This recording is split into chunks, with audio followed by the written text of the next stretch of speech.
Doctor Rezwana করিম স্নিগ্ধা আপনার কাছে আসতে চাই, এই যে পেছনের যে রহস্য কিংবা এই মবের যে প্রসঙ্গ নিয়ে যে আলোচনা বা কেউ কেউ অনলাইন অফলাইনে এটাকে জাস্টিফাই করার চেষ্টা করছেন, সামাজিকভাবে গ্রহণযোগ্য করার চেষ্টা করছেন, এর পেছনেও কি রহস্য থাকতে পারে? শুধুই কি রাজনৈতিক?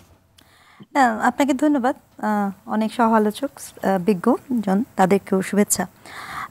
দেখুন, প্রবলেমটা ওখানে হয়নি। যেটা প্রবলেম হয়েছে যে আমি যদি মব ডিসকোর্সটাকে ডিফাইন করতে চাই, তাহলে যেটা দেখা যাচ্ছে যে এটা আগে যে মব করতো, যেটা ব্যারিস্টার ফুয়াদ বলেছেন, যে সেখানে না উনি নিজে বলেছেন যে police, Chhatra League, so I can identify.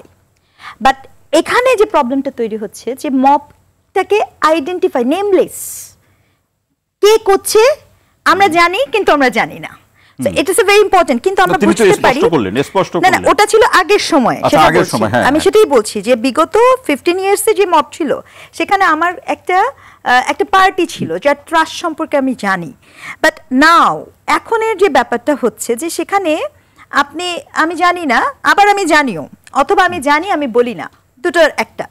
কারণ হচ্ছে আপনার এই মবগুলো এটা এরকম না যে আমার পরিচিত বা আপনার পরিচিত, আপনার ফ্যামিলি মেম্বাররা ভীষণ রকমের ত্রাসে যে নির্বাচন কমিশন, যিনি আমাদের রাতের ভোট, দিনের ভোট রাতে করে ফেলেছেন, তাকে যে আমরা, আমাদের পরিচিত কেউ যে জুতার মালা পরিয়ে দিয়েছে, ব্যাপারটা এরকম না।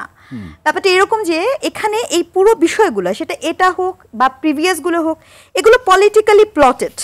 কিন্তু এই পলিটিক্যালি প্লটেডের যেটা গুরুত্বপূর্ণ বিষয়, সেটা হচ্ছে একটা নর্মালাইজেশন করে দেওয়া হচ্ছে। বিগত সরকারের যা কিছু, সেটি নিয়ে আমরা বিভিন্ন সময়ে সেখানেও আমরা কথা বলেছি, সেটাকে করতে যেয়ে কিন্তু গণ অভ্যুত্থান হয়েছে, রাইট? তার মানে ওটাকে তো আমরা মেনে নেই। তাহলে তখন যেই ক্ষোভটাকে আমি মানিনি, এখন তো মানার প্রশ্নই আসে না। তাহলে এখনকার যে বক্তব্যটা আসছে, সেটাকে আমি কি নর্মালাইজ করবো কিনা? কারণ আপনি দেখেন সুযোগ আছে, না না, দ্যাটস দ্য পয়েন্ট। আপনি দেখেন, এটা প্রথমে আপনি শিক্ষকদের, যে কোনো ইস্যুতে আপনি শিক্ষকদেরকে গায়ে হাত তুললেন, আমরা ইগনোর করেছি। ওটা বলা হলো যে আফটার 5th অগাস্ট আইন শৃঙ্খলা পরিস্থিতি খারাপ, ইনস্টিটিউশনাল ফ্রাজাইল, এটা বলে আপনি কি করলেন? ইগনোর করলেন। আমি শব্দটা আবার বলছি, ইগনোরেন্ট। এরপরে কি হলো? একে একে করতে করতে শিক্ষক বলে এড়িয়ে গেলেন, তাই তো? শিক্ষক বলে আপনি এড়িয়ে গেলেন। আপনি মনে করলেন এটা গুরুত্বপূর্ণ ঘটনা না, হতেই পারে, কারণ শিক্ষক তো ক্ষমতাহীন, তার তো ক্ষমতা নাই। এখন ঘটনা হচ্ছে যে এই যে আপনি যে চর্চাটা করছেন, কালকে এই চর্চাটা আপনার সাথে হবে না, এখন যে আছে তার সাথে হবে না, ইন ফিউচার পলিটিক্যাল পার্টির সাথে হবে না।